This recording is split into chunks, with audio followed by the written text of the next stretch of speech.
आफन्तबाट पाएको घात, आँसुमा बिताएको रात, टुटिसकेको विश्वास, छुटिसकेको साथ, भुल्न नसकेको मान्छे, मेटाउन नसकेको याद अनि बताउन नसकेको पीडा एकदमै हानिकारक हुने रहेछ। गुण मिल्छ भने गुरु बनाऊ, चित्त मिल्छ भने चेला बनाऊ, मन मिले मित्र बनाऊ, यदि यो सब केही मिल्दैन भने एक्लै रमाऊ। अब म आफ्नो लक्ष्य अनि गन्तव्यमा मात्रै ध्यान दिनेछु। यदि जिन्दगीमा आएको मान्छे बदलिन सक्छ भने म पनि अवश्य बदलिन सक्छु र बदलिएरै छोड्नेछु। पाउनेलाई गर्व र गुमाउनेलाई पछुतो त अब जसरी पनि गराउन छ।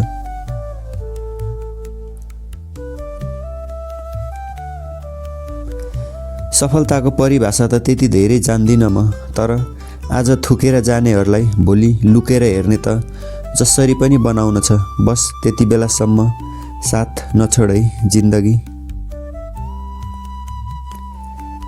जिन्दगी पनि एउटा झरना जस्तै हो, जहाँ अरूले देख्दा चाहिँ एकदमै सुन्दर, तर ढुङ्गामा पछारिनुको पीडा त आफूलाई मात्रै थाहा हुने रहेछ।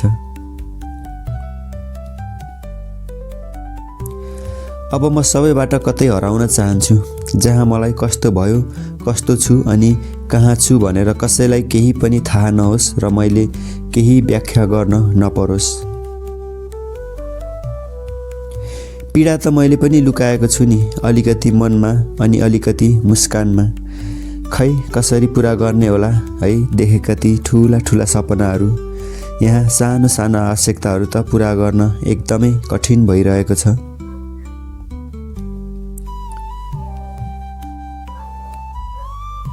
मलाई तिम्रो विगत बनेर हराएर जानु छैन। मलाई वर्तमानमा जस्तै भविष्यमा पनि जीवनभरिलाई आफैसँग राख्नु है।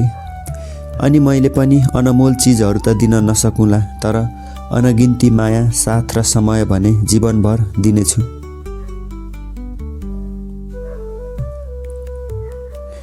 निकै प्यारा छन् ती सपनाहरू जुन अहिलेसम्म पुरा गर्न सकेको छैन। तर समय सधैँ एउटै रहँदैन। जसरी आज दुःख छ, भोलि त पक्कै सुखको दिन आउनेछ। यही आशामा बित्दैछ जिन्दगी।